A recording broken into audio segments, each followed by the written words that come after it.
દર્શક મિત્રો, પાટવી ગુજરાતી ન્યૂઝમાં આપ સૌનું હાર્દિક સ્વાગત છે। વડોદરામાં 145 માંજલપુર પેટા ચૂંટણીના ઓબ્ઝર્વર શ્રી મોહિત બુંદાસ એ નોડલ ઓફિસર સાથે સમીક્ષા બેઠક યોજી નિષ્પક્ષ અને પારદર્શક ચૂંટણી પ્રક્રિયા અંગેની સમીક્ષા કરી જરૂરી માર્ગદર્શન આપ્યું।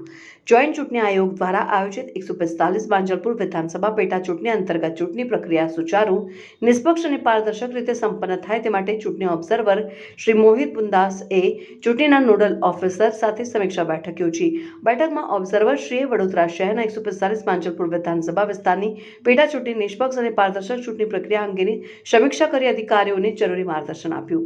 ચૂંટણી નિરીક્ષકશ્રીએ લોકશાહીના આ પર્વમાં કોઈપણ અવરોધ વિના મતદાન પ્રક્રિયા પૂર્ણ થાય અને આચાર સંહિતાનું ચુસ્ત પાલન થાય તે સુનિશ્ચિત કરવા અધિકારીઓને તાકીદ કરી હતી। ઓબ્ઝર્વરશ્રીએ સંવેદનશીલ મતદાન મથકો અને કાયદો તથા વ્યવસ્થાની સ્થિતિની પણ જાણકારી મેળવી જરૂરી સૂચનો કર્યા। આ તકે જિલ્લા ચૂંટણી અધિકારી અને કલેક્ટર શ્રી અનિલ ધામેલિયાએ ઓબ્ઝર્વરશ્રીનું શાબ્દિક સ્વાગત કરી અત્યાર સુધીમાં ચૂંટણી સંદર્ભે થયેલી કામગીરીની છણાવટ કરી હતી અને આગામી આયોજનની રૂપરેખા રજૂ કરી હતી। બેઠકમાં મતદાન કેન્દ્રો, ઈવીએમની ફાળવણી, સ્ટ્રોંગ રૂમ, તાલીમ વગેરે અંગેની માહિતી રિટર્નિંગ ઓફિસરશ્રીએ આપી હતી।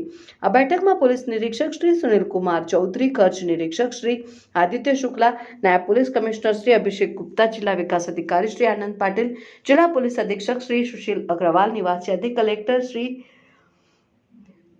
BS પટેલ, નાયબ જિલ્લા ચૂંટણી અધિકારી શ્રી સુહાની કેલૈયા, નોડલ ઓફિસર સહિતનો ચૂંટણી સંબંધિત સ્ટાફ ઉપસ્થિત રહ્યો હતો। પાટવી ગુજરાતી ન્યૂઝ રાજુ।